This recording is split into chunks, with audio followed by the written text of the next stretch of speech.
Dear students, welcome to e-learning classes. This is chapter 16, Two World Wars. In this chapter, today we will study about World War First and World War Second. Here is the picture of personality हैं जिनकी ये picture है, आपको इसको identify करना है. Okay? तो look at this picture given below and answer the question that follow. Identify the personality with which important event of history is he associated. आपको ये पिक्चर एंड पर्सनालिटी जिनकी भी है उनको आइडेंटिफाई करना है और ये हिस्ट्री में किसी चीज़ से रिलेट करते हैं वो आपको बताना है इम्पॉर्टेंट इवेंट को. तो इस चैप्टर में इनके बारे में भी है. तो अब चलिए चैप्टर पढ़ते हैं. तो उसमें हम पता कर लेंगे कि ये कौन सी पर्सनालिटी हैं, इनका नाम क्या है और इनका कौन से इम्पॉर्टेंट इवेंट है जो हिस्ट्री में जिससे वो रिलेट करते हैं. Okay, come to the chapter. There have been numerous events in world history which changed and influenced the lives of millions in the world.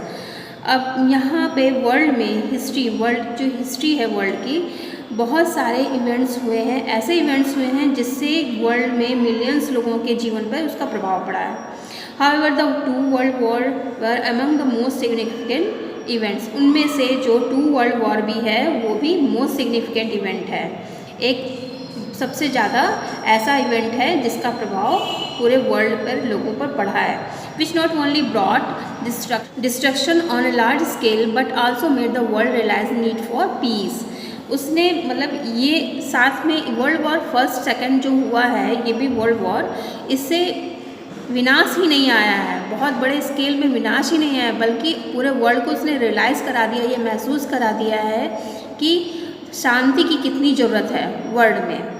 In this chapter we will study about them in detail. अब हम इस chapter में इसके बारे में detail में पढ़ेंगे. World war first was fought between 1914 to 1918.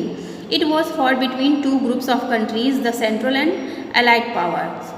World war first जो है 1914 से 1918 के बीच में लड़ी गई. टू ग्रुप्स थे उसमें कंट्रीज़ के सेंट्रल पावर थी और एलाइड पावर थी. सेंट्रल पावर्स में Germany, Austria, Hungary, Bulgaria and Ottoman empire Turkey था, जो है टर्की है अब. एलाइड पावर में Britain, France, Russia, Italy, Romania, Japan and united state of America है, एलाइड पावर में थे. तो कॉजेस क्या थे? मेन कॉजेस इस वॉर के जो मुख्य कारण बने.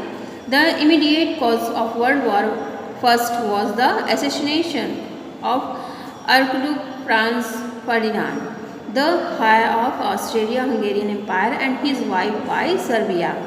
जो इमीडिएट कारण बना वर्ल्ड वॉर फर्स्ट का, सबसे तुरंत का कारण बना, वैसे तो कई कारण थे, तो पहला कारण जो मेन कारण बना था तो वो assassination of archduke Franz Ferdinand का था, जिनका असैसिनेशन हो गया था, मतलब उनकी हत्या कर दी गई थी और साथ में उनकी वाइफ की भी, जो हायर थे ऑस्ट्रिया हंगेरियन एम्पायर के, जो उनके दावेदार थे, ऑस्ट्रिया हंगेरियन एम्पायर के दावेदार थे, मतलब ये इसके बाद के ये उस राजगद्दी को संभालने वाले थे, उस जगह को संभालने वाले थे. उनकी वाइफ का और उनकी असैसिनेशन कर दिया गया.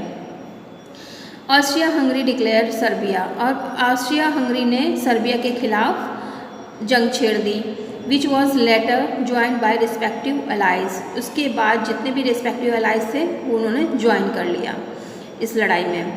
However there were many causes that led to world war first. और इसके अलावा भी बहुत सारे कॉजेज थे जिससे वर्ल्ड वॉर फर्स्ट हुई. अलायंसेस में जो होता है मैत्री है, जिनका आपस में रिलेशन हो जाता है या मैत्रीपूर्ण व्यवहार हो जाता है तो वो फिर आपस में एक दूसरे को कॉपरेट करना शुरू कर देते हैं. तो European countries entered into military alliances with other countries in order to protect each other. European countries जो थी वो इंटर करती थी अपने मिलिट्री अलायंसेस के साथ में दूसरी कंट्रीज़ में, उनको प्रोटेक्ट करने के पर्पज़ से, जो क्योंकि वो मैत्रीपूर्ण जो उनकी थी मिलिट्री, उनको प्रोटेक्ट करती थी दूसरे देश को. इसी तरह से सच अलायंसेस और उसी तरह से मैत्री वाले जो दूसरी कंट्रीज़ थी वो ब्लैगेटरी उनको अब उसके प्रोटेक्ट में अगर उन्होंने उसकी मदद की है तो उनको भी दूसरे की, जिस कंट्री ने उनकी मदद की तो उसको भी के डिफेंड में उनकी मदद करनी ही पड़ती थी.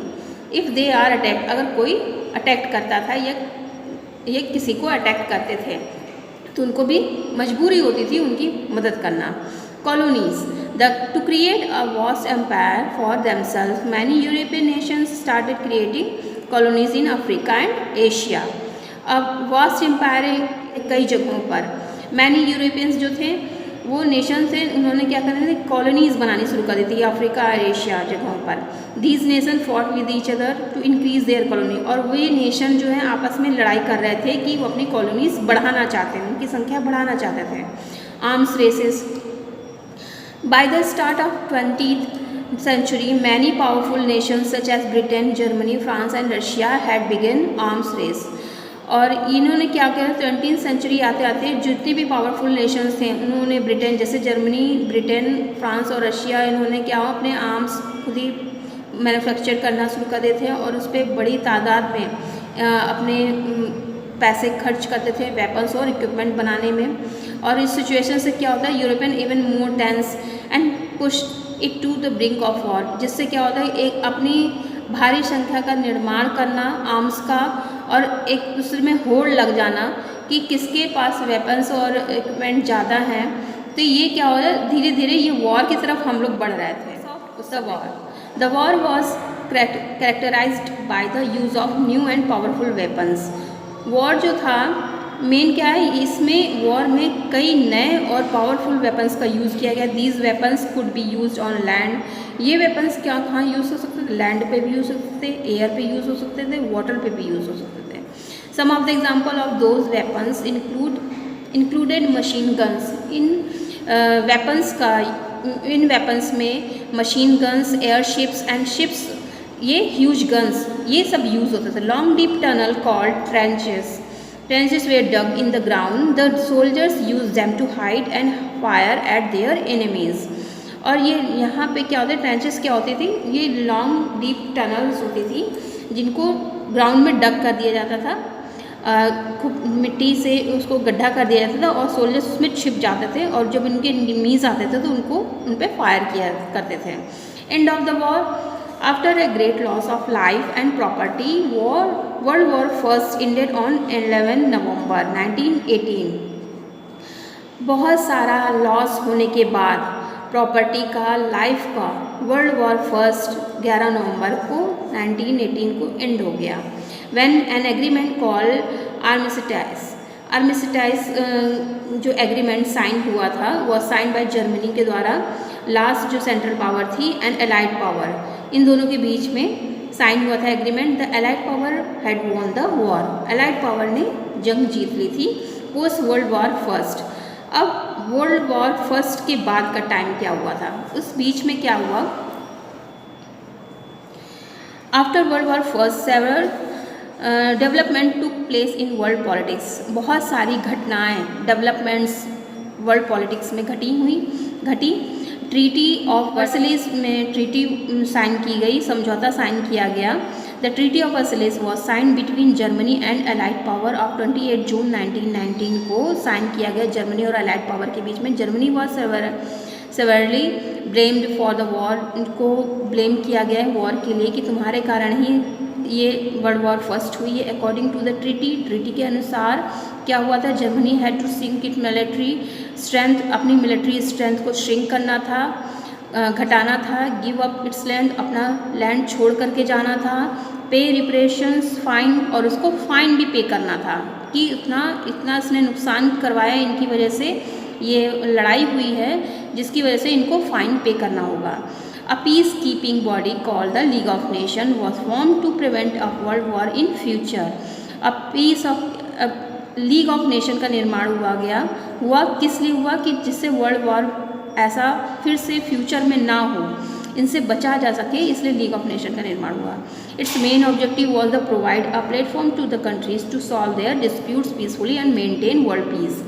और मेन ऑब्जेक्टिव तो क्या था, platform countries to solve, objective उनको मिल गया था कि कंट्रीज़ अपने डिस्प्यूट्स जितने भी मतभेद हैं पीसफुली, शांति से निपटाएंगे और वर्ल्ड पीस को, विश्व शांति को की ओर मेंटेन रखेंगे।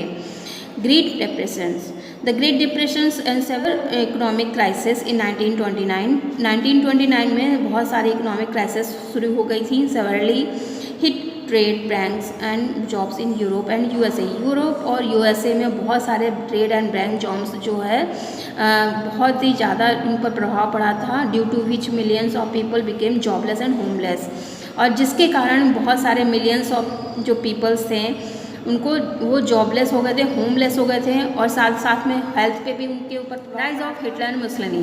The period saw the rise of Adolf Hitler in Germany and Benito Mussolini in Italy. जो पीरियड था इस बीच में अडोल्फ हिटलर जो जर्मनी में थे और बेनिटो मुसोलिनी जो इटली में थे, इनका उदय हुआ। They established dictatorship in the two countries. The two dictators played a crucial role in setting the stage for World War II. अब इन्होंने डिक्टेटरशिप तानाशाही, डिक्टेटरशिप मतलब होता है तानाशाही, इन दो कंट्रियों में, अपनी दो कंट्रियों में इस्टेब्लिश की तानाशाही, dictatorship. The two dictators played a crucial role. उन्होंने जो दोनों डिक्टेटर्स हैं उन्होंने बहुत ही क्रूशियल रोल अपनाया वर्ल्ड वॉर सेकेंड में। World war second was fought between 1939 से 1945 के बीच में हुआ। It was fought between the allied power and axis power. ये एलाइड पावर और एक्सिस पावर के बीच में लड़ा गया। World war second turn out to be more destructive then world war first. World war second जो है वर्ल्ड वॉर फर्स्ट की अपेक्षा बहुत ज़्यादा विनाशकारी हुआ था। Allied power and axis power. Allied power में कौन कौन से इस बार? Britain, France and USSR, Soviet Union and USA. Axis power में जर्मनी, इटली एंड जापान साथ में थे। कॉजेज। अब इनके कारण क्या हुए? The treaty of Versailles had left Germany in a very drain state. अब ट्रीटी जो वर्साइल्स साइन हुई थी जर्मनी और स्टेट्स बाकी एलाइड पावर के बीच में, उन्होंने छोड़ दी थी कि ट्रीटी वो नहीं मान रहे थे। Most of the Germans found the term of the treaty unfair. बहुत सारे जो जर्मन्स थे वो कह रहे थे ट्रीटी ये अनफेयर है, ये हमारे पक्ष में नहीं हुई है।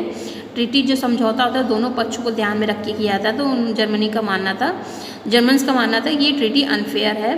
As a result when Adolf Hitler promise the restoration of the honour of Germany. अब एडोल्फ हिटलर जो थे उन्होंने प्रॉमिस किया अपने जर्मनी को कि वो अपना जो ऑनर है, रिस्पेक्ट है, वो फिर से लेंगे वापस। People supported him. पीपल ने वहाँ के लोगों को सपोर्ट किया एडोल्फ हिटलर को, और गेनिंग सपोर्ट एंड पावर, ताकत और सपोर्ट मिलने पर Hitler began violating the term of the treaty by strengthening its military.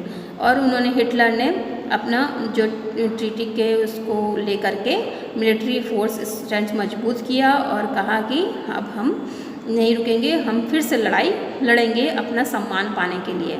The violation of the treaty alarm their European nation. Violation of treaty जो अब violation हो चुका था, अलार्म यूरोपियन नेशंस के लिए अलार्म का काम किया। Thus when the Hitler invaded Poland to annex its, Britain and France took to combined stand against it and declare war on Germany। अब इस कारण से क्या हुआ? जो Hitler invaded Poland to annex, और पोलैंड को एनेक्स किया, and Britain and France took the combined stand, और ब्रिटेन और फ्रांस जो है आपस में जो साथ में हो गए और उसके खिलाफ हो गए, साथ में होकर के उसके खिलाफ हो गए। एंड डिक्लेयर वॉर, जर्मनी के खिलाफ उन्होंने फिर वॉर छेड़ दी। The war was later joined by other nation, और ये वॉर बाद में और लोगों के द्वारा ज्वाइन कर लिया गया। Turn into world war second, जिससे ये वर्ल्ड वॉर सेकेंड में बदल गया। World war second also saw the use of new and even more powerful weapons. World war second जो था इसमें बहुत सारे नए और मोर पावरफुल वेपन्स देखने को मिले, हथियार देखने को मिले, then what were used in world war first, जो कि हमने वर्ल्ड वॉर फर्स्ट में देखा था। Some example of these weapons included poison gas. इसका एग्जाम्पल वेपन्स का है जिसमें से पॉइजन गैस यूज़ किया गया, atom bombs, warships and submarine का इनका यूज़ किया गया। End of the war, Germany surrendered in May 1945। Germany ने मई 1945 को सरेंडर कर दिया। However the war officially ended in सितंबर 1945, जबकि सितंबर 1945 को ऑफिशियली वॉर को एंड कर दिया गया था। When the USA dropped atom bomb on Hiroshima and Nagasaki, जबकि यूएसए ने जो एटम बम गिराया हिरोशिमा और नागासाकी में, जो जापान की 2 सिटीज़ थी। फोर्स जापान टू सरेंडर, जिससे कि जापान को फोर्स करने के लिए कि वो सरेंडर कर दे। The surrender of Japan mark the victory of the allied powers. और जब जापान ने सरेंडर कर दिया तो ये एलाइड पावर की विक्ट्री का मार्क था, जिससे घोषित कर दिया गया कि एलाइड पावर की जीत हुई है। Okay, this is the chapter 16, the 2 world Wars. Thank you students.